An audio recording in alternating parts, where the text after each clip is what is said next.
कुछ सामान्य शब्दावली। हमने देखा है जब हम परमाणु संरचना को समझना शुरू करते हैं तो कुछ शब्दों को लेकर बच्चे कंफ्यूज हो जाते हैं। जैसे नाभिक के चारों ओर एक वृत्ताकार पथ होता है, उसे हम निम्न नामों से जानते हैं।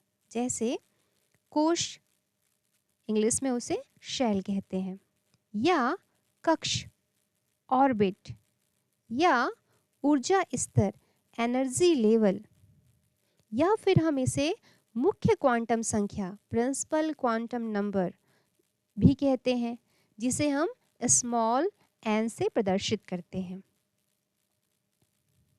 इसी प्रकार उपकोश, सब शेल, या उपकक्षा, सब ऑर्बिट, या उप ऊर्जा स्तर, सब एनर्जी लेवल, या दिगंशी क्वांटम संख्या, एजीमुथल क्वांटम नंबर, जिसे स्मॉल एल से प्रदर्शित करते हैं, यह सब शेल को डिस्क्राइब करता है, जिसको हम अक्षर जो है S P D F small letter से शो करते हैं।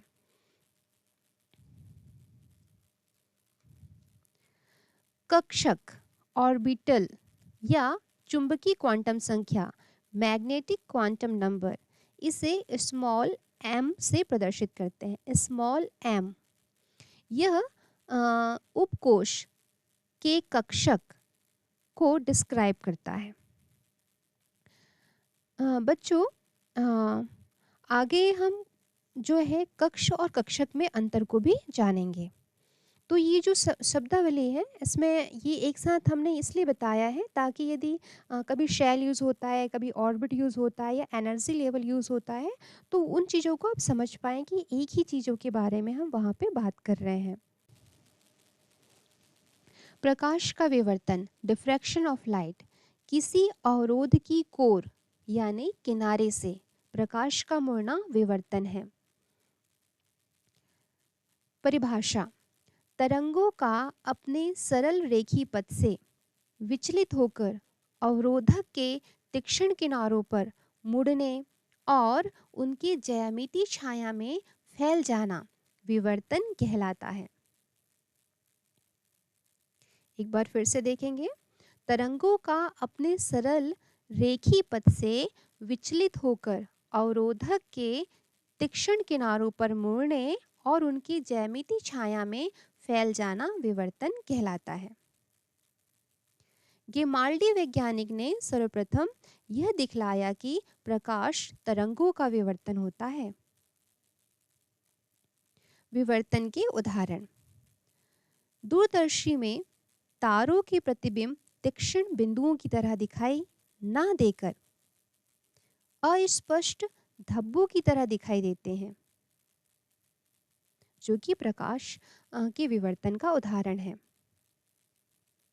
प्रकाश का विवर्तन अवरोध के आकार पर निर्भर करता है। यदि अवरोध का आकार प्रकाश की तरंगदैर्घ्य की कोटि का है तो विवर्तन स्पष्ट होता है, और यदि अवरोध का आकार प्रकाश की तरंगदैर्घ्य की तुलना में बहुत बड़ा होता है तो विवर्तन उपेक्षणीय होता है। प्रकाश का विवर्तन इसकी तरंग प्रकृति की पुष्टि करता है। ध्वनि तरंगों की तरंगदैर्घ्य प्रकाश की तरंगदैर्घ्य की तुलना में बहुत अधिक होती है। इस कारण से ध्वनि तरंगों में विवर्तन की घटना आसानी से देखने को मिलती है। ध्वनि तरंगे अवरोधों पर आसानी से मुड़कर हमें सुनाई देती है, जबकि प्रकाश तरंगों का तरंगदैर्घ्य हमारे जीवनोपयोगी वस्तुओं के आकार की तुलना में बहुत छोटी होती है, जिसके कारण हमें प्रकाश के विवर्तन की घटना साधारणतः देखने को नहीं मिलती है। आइए जानें प्रकाश का व्यतिकरण, इंटरफेरेंस ऑफ लाइट। जब समान आवृत्ति की दो प्रकाश तरंगे किसी एक माध्यम में एक स्थान से गुजरती है तो उनके शीर्ष या गर्त आपस में जुड़ जाते हैं। इस घटना को प्रकाश का व्यतिकरण कहते हैं।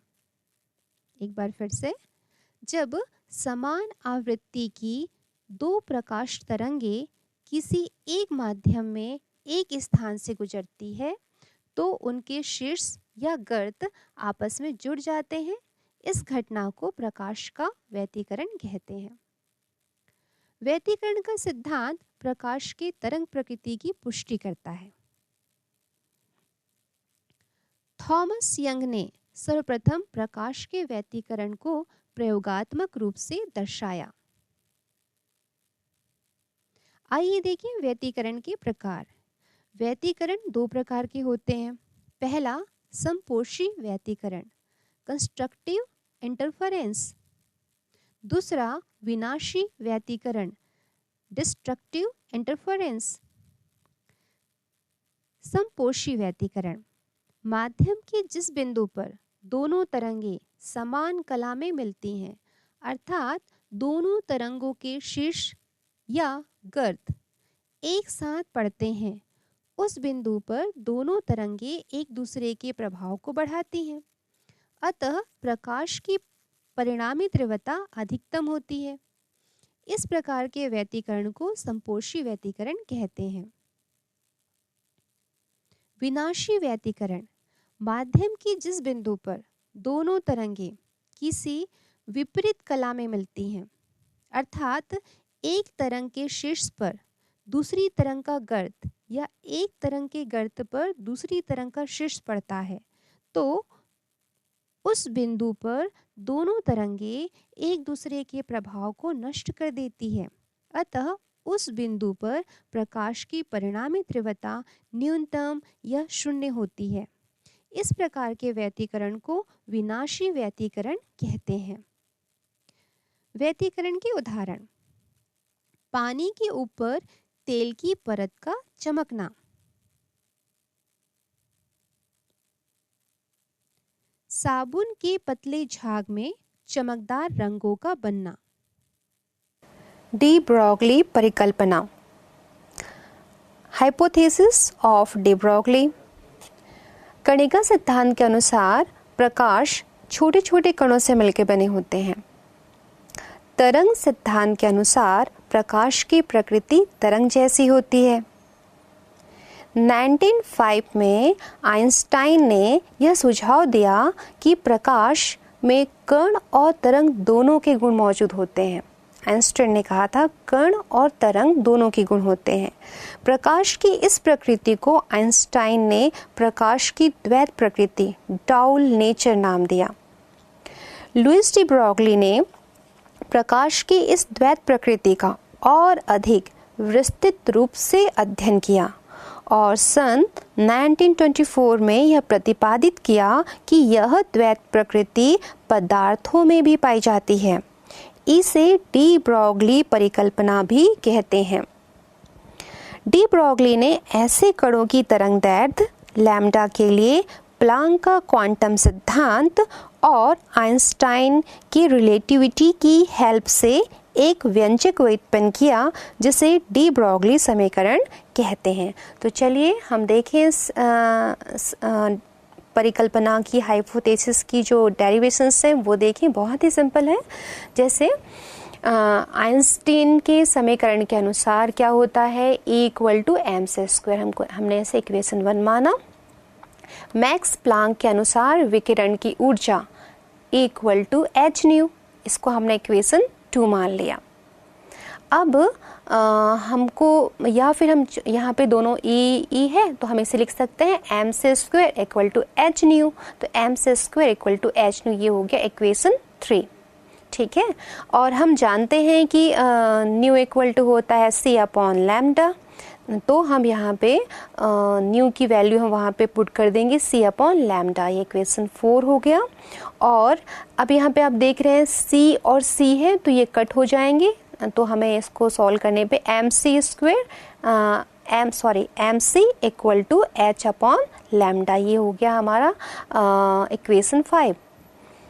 इलेक्ट्रॉन का वेग c के स्थान पर v रखने पर, तो c के स्थान पे हमने क्या रख दिया, v रख दिया, तो हमें प्राप्त हो गया mv = h/λ, इसको हमने इक्वेशन 6 माना।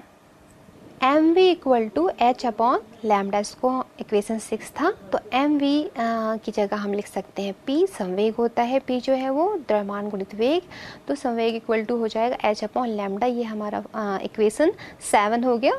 अब यहाँ पे आप देखिए हम इसे इस प्रकार से भी रीअरेंज कर सकते हैं, lambda equal to H upon P, ये हो गया इक्वेशन 8। इस इक्वेशन 8 को ही कहा जाता है डी ब्रोगली समीकरण, बहुत ही सिंपल है ये।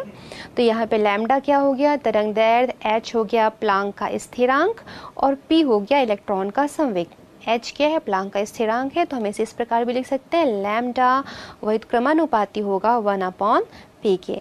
तो इलेक्ट्रॉन के समान गतिशील कण का संवेग कण के तरंगदैर्घ्य के व्युत्क्रमानुपाती होता है, जिससे इलेक्ट्रॉन के कण और तरंग दोनों गुणों की पुष्टि होती है, कण और तरंग दोनों गुणों की पुष्टि होती है। अब यहाँ पे आगे हम देखेंगे, इसके लिए कुछ प्रायोगिक प्रमाण भी दिए गए हैं।